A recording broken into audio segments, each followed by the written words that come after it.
Given the magnitude and variety of challenges the world continues to confront, a more fit-for-purpose United Nations is urgently needed, one that possesses the legitimacy and efficacy in dealing with threats to international peace and security. A just and inclusive world order cannot be spearheaded by a United Nations Security Council that persistently and unjustly fails the inclusivity criterion.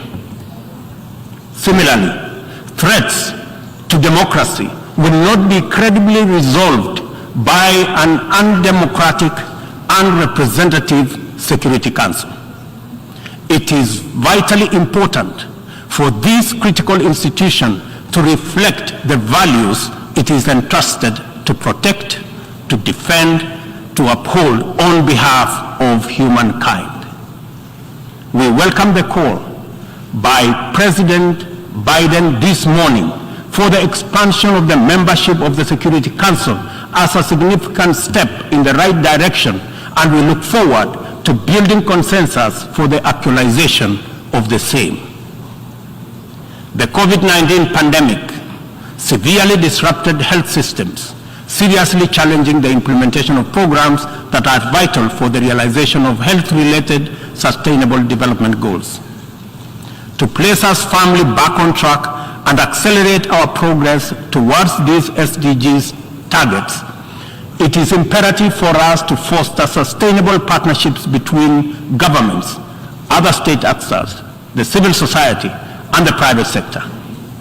This modality of collective action is particularly vital for building resilient health systems, whose importance in enabling us to withstand future pandemics and other health crises can no longer be disputed.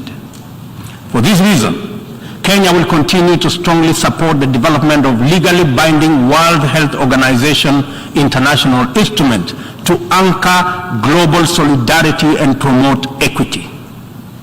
The fact of the matter is that the COVID-19 pandemic exposed for all the world to see the severe deficit of these critical values in our present multilateral configuration. Global supply chains remained impervious to demands in the global south generally and Africa in particular. Unequal access to vaccines underscored this unjust and unequal situation with unforgettable clarity. Whenever human life, security and welfare is in jeopardy, it is immoral to administer interventions through frameworks that are anchored on fundamental inequality. We are all witnesses to admirable demonstrations of effective solidarity in response to crises in various parts of the world. Our knowledge of the possibility of spontaneous yet resolute global solidarity reinforces the African exception as particularly repugnant.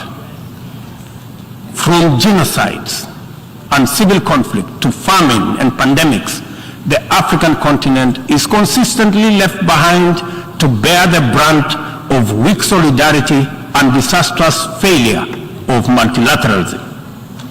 History indicates the last time Africa was the focal point of strong and effective multilateralism and multilateral consensus was during the Berlin Conference of 1884-1885, and the character of the ensuing interventions casts a long shadow to date.